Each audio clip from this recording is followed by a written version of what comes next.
Everyone looks in the mirror every single day. But have you ever stopped and wondered who is really looking at who? What happened to Miriam started with something very small. A moment. A simple moment that made her afraid of her own reflection. Tonight's story is about a girl named Miriam. She wasn't dramatic. She wasn't superstitious. She didn't believe in ghosts. She was a science researcher. Logical, rational, grounded. Until the mirror changed everything. It started with a phone call. Short, unexpected. Her father told her her grandmother was dying, and they needed to go immediately. The strange part, Miriam had never been allowed near her grandmother. There was always a reason, an excuse, a distance her father insisted on keeping. When she arrived at the house, the air felt heavy.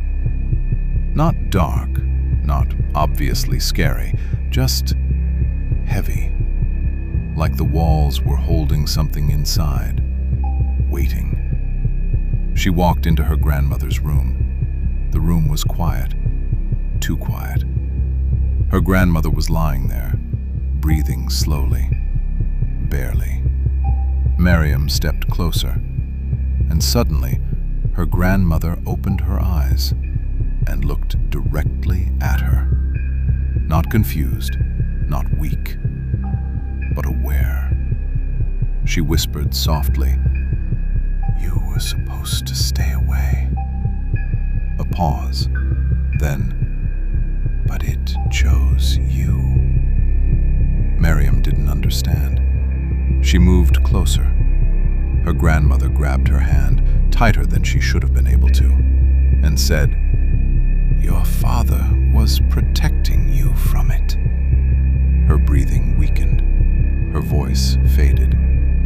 One last sentence. "The notebook.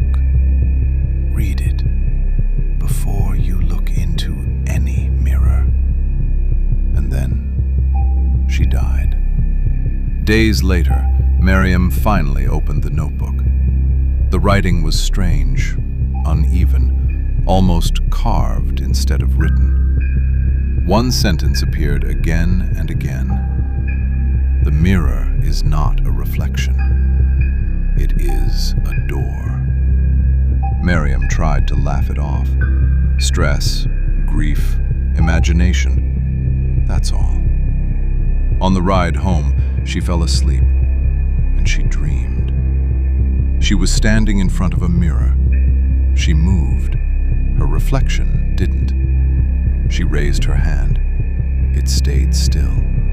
She turned her head. It kept staring forward. And then, very slowly, the reflection smiled. Miriam wasn't smiling. She felt warm breath near her neck. A whisper, soft, close. "Now it's your turn." She woke up screaming, heart racing. She was standing in front of the mirror, frozen, completely frozen. Her eyes open. She could hear her own breathing, but she couldn't move. She couldn't scream. The reflection in front of her wasn't copying her. It wasn't delayed. It wasn't broken. It was standing on its own, looking at her, like something separate, like something real. Seconds passed, slow, heavy. She felt something taking control. And then, the lights went out. Total darkness. She fell to the floor. Hours later, her family found her, collapsed in front of the mirror. They woke her up. She was quiet, shaking, unable to explain what happened. If you want to hear part 2, write part 2 in the comments. Subscribe and turn on notifications, because next time you look in the mirror, you might not be alone.